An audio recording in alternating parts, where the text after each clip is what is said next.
بە خۆشحاڵیەوە بۆتانەکەن بۆ هیوادارم بە دڵتان بێت دەشتەکەی گەرمیان چەند ئارەزوومە ڕۆژێک لە ڕۆژان بگەڕێمەوە دەشتەکەی گەرمیان ببینم لە چاو باخەکەی کوورە پڕی لە گوڵە و سێوە لاسوورە تێن خۆمەوە لە ئاوڕۆپانە منم دەسێ بەر شاخی ڕەشانە بڕوانم بۆ دەشت بۆ بڕوانم بۆ دەشت بێلان و شاخزەت کرازاوەیە بە گوڵی دێگەت لەگەڵ دۆستانم بەرەوە و هەردا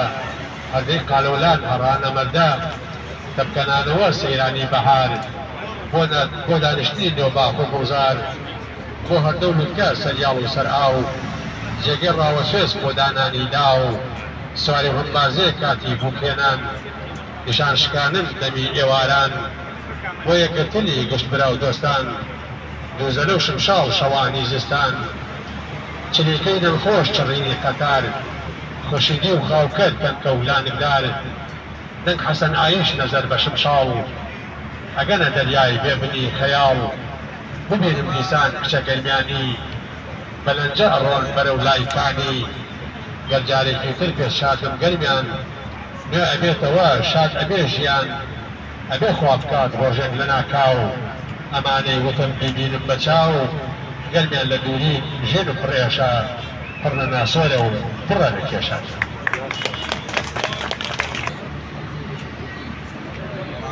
شۆرجەکان ڕەنگە دوو کەڵە پێشمەرگیان لە دەیان بێت ئەرپە و مامەڕیشە ئەرپە و ڕێشە جووتێ هەڵۆی کەرکوچی بوون بەگشت زام و گەردەلوولی تەماچوت دوو ڕۆخانەی کوردستان بوون نمونەی بەرزی ئینسان بوون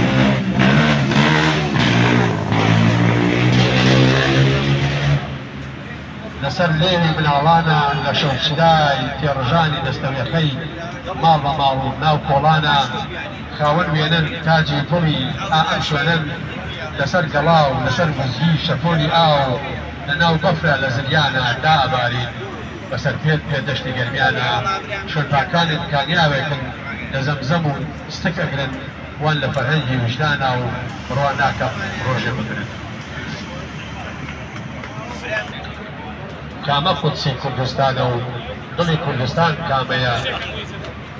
کەرکووک ئافرەتێکی ڕوتە و کەرکووک داشێکی دامەیە هێندە ڕۆڵەی تۆیان ئەوێ بە کوشت بچێ و بڵێن مەردا لە ناکانێ جوانێرێکن ڕۆژێ بکەن بەسەرکردە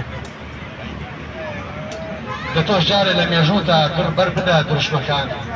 ببە گڕ و ببە تەوقێ بۆ گەردنی سەرکردەکان چونکە هەتا گڕ لە خۆتە و گڕ لە ڕۆڵەکانت بەردەی نە تۆ ڕزگاری دەبینی و نە ئەوانش ئەکەن وەخەی کلیلی هەڵوێستی پاکی لە ڕزگاربوونی تۆدایە ئەوەی ئەم تاجەت لەسەر دێ خۆشەویستی کورد و خوایە زام و گەردەلوولی تەماچوت دوو ڕۆخانەی کوردستان بوون نمونەی بەرزی ئینسان بوون لەسەر لێوی مناڵانە لە شەوچرای تێڕژانی دەستەوێخەی ماڵ بە ماڵ و ناو کۆڵانە خاوەن وێنن تاجی بڵی ئەم شوێنن لەسەر گەڵاو لەسەر بوزگی و شەپۆلی ئاو لە ناو بەفرە لە زریانە دا ئەبارین بەسەر پێ دەشتی گەرمیانە شوێنپاکانیان کامیاوێکن لە زەمزەم و ستف ئەگرن وان لە فەرهەنگی وجدانە و بڕوان ناکەم ڕۆژێ بگرن گەرمیان و ئەنفال گەرمیانەکەی خونچە و پای زیادی تۆیە دەمهەژێنێ بیرە دەکەم لە ناخەوە خەیاڵی تۆ دەمڕفێنێ بۆیە گریان دەروک دەگرێ و هەناسی سات ئاهی حەسرەت دەمخێنێ کەی بێنیسان شاد بین بە یەک وەک دوو دڵدار دڵم چەشنی تەیری ئازاد لە گۆزاری گوڵاڵەی سوور دەمە و سەحەر بچری شێنێ بڕوا بکە گەرمیانەکەم لان و گێشێن فالەکان هێندە گەور و شکۆداری نەکرد پێ دەشت لەکەی شاخی هێمەلایەش بۆ قوربانی سوزدە دێنێ لە تاریکی شەوەزەمدا بە بێهودە چاو دەگێڕم لە بای شەماڵ من دەپرسم نەکەم و ڕۆژ هەموو ساتێ بەڵکو جارێکەمە خوایە هەواڵێکی ئەنفال بێنێ شەماڵ سەری لێم دادەخا بە شەرمەوە بە ئەسپایی شین دەگێڕێ قوڕ دەپێوێ بە هێمنی دەچپێنێ جێگا نەما من تەینەکەم ژێر و ژووری وڵات گەڕام بیابان و چۆڵ و هەردە لە ڕەشپێست و سپی پرسیب لە دار لە بەرد لە هەور بەڵکو یەکێک بیدرکێنێ 200,000 کورتان نەدی لێوە زمە بێڕفێنێ پرسیم ئەی چۆن گوێتان لێ نەبووە گریەی ساوە ئاهی پیرێ ناڵەی دەنگی بێتاوانێ کشە کوردێ پەرکێش بکرێت دابڕانی شیرە خۆرێک یا ئافرەتێ بقیژێنێ ئەی چۆن کیژە کورتان نەدی باڵا نەمام جڕ ڕەناو ڕەنگ لە سەوز و زەرد لە سوور و شیر لە ناو ئیبا ئاخرابێ یا ساوڵی بێحەیا و شەرم ڕۆژوەت و پۆستاڵی پێ تیر و توانج بۆشێنێ ئەی چەند تۆر پێی چاوکەشی کورد لە بەرسینە ڕفێنران لەگەڵ پیری سیما سپی ئەشتی حەسرەت ببارێنێ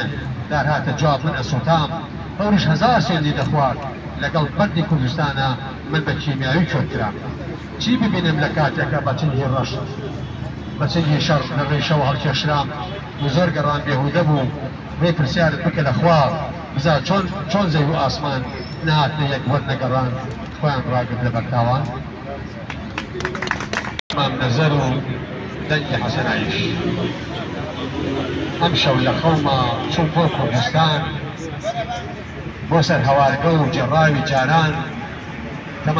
تەماشا ئەکەم گەرمەی بەهارە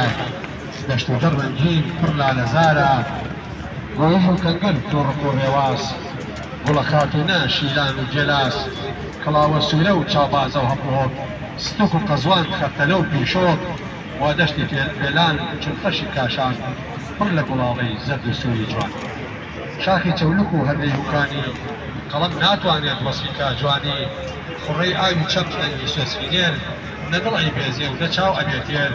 لەناو قومەکەی دەرەمی لەسەر کۆمەڵێ مناڵ واسێ بازەکەن لە 12 پیریش بەردیوەخانم خەریکی داما یان وەڕسکانم لەو لاوە دووپەڕ دەچێتە ئاسمان چای لێ دەنیان بۆ ناندی وەڕوان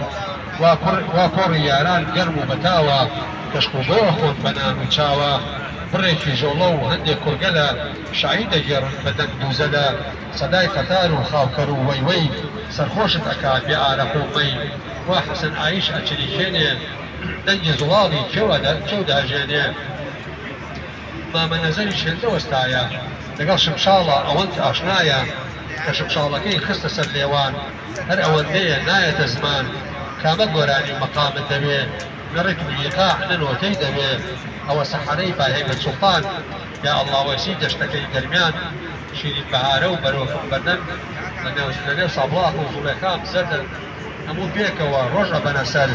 بێ ئازار و ژان پێخەم و کەسەر پرش پڕخێک و پڕشادی دەماغ وەک باڵندەی کێ و لەم شاخۆ و شاخ بەڵام لە ناکا و ڕاپەڕیم لە خەو نەچێسکە دیارە لە بولبول نەکەو لە ژوورێکی سارد لێکەس و حەیران بێدەنگی شمشاڵ پێ کۆڕی یاران ئەو جا کەزانی کە چەندێ دوورم لە کوردستانی لە تیمور